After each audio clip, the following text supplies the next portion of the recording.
s Kitkom v svet pravljic.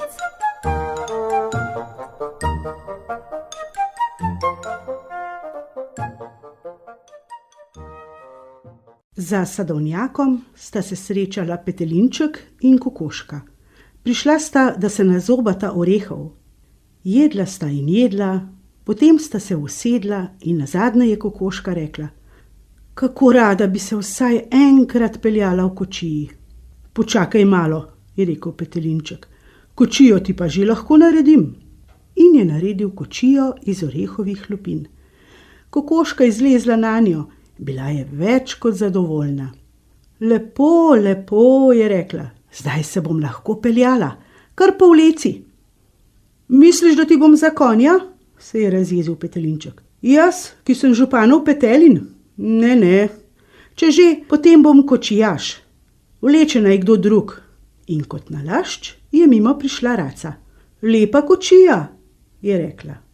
Lepa, sta rekla Petelinček in Kokoška. Samo nikogar ni, ki bi jo vlekal.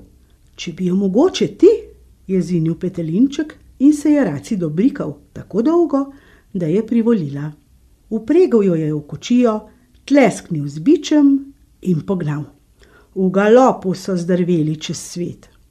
Potem pa so zagledali, da se na cesti nekaj blešči. Petelinček je ustavil in našel Buciko in Šivanko. Ah, je rekel, saj sta samo Bucika in Šivanka. In je hotel pognati naprej.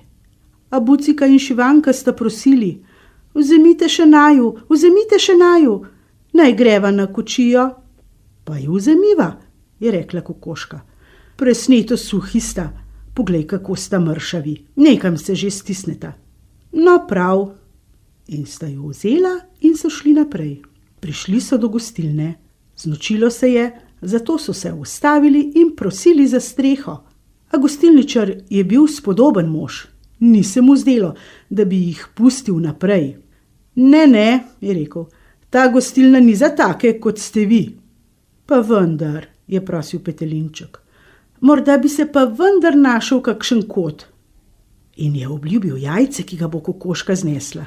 Potiho je obljubil tudi račko in rekel, da ta račka tudi ve, kako se nese jajca. Prosil je in tako se je gostilničar nazadnje omehčal. Odprl jim je vrata v pralnico, tam lahko spijo čez noč. Zjutraj se je Petelinček kot ponavadi prebudil prvi. Potresel je Kokoško in skupaj sta pojedla tisto jajce, ki ga je znesla ponoči. Lupino sta vrgla na ognjišče, Buciko sta zapičila v brisačo in Šivanko v fotelj. Potem sta zbudila še račko in skupaj so odšli naprej. Pride gostilničar, išče svoje jajce. Jajco nikjer, le tla so nekam popackana. Gostilničar počisti, se umije in hoče obrisati roke. Takrat ga zbode Bucika. Kri se vlije, mož se prestraši in se sede na fotelj. Zdaj ga zbode še Šivanka. Poskoči in zavpije: Preklemanska golazen! In išče Petelinčka, da ga strese. Takrat priteče dekla in pove, da ni kočije nikjer več. Petelin, raca in Kokoška, vsi so šli in so pustili le lupine na ognjišču. Gostilničar je bil hud. Prisegel je, da takih res ne vzame več pod streho.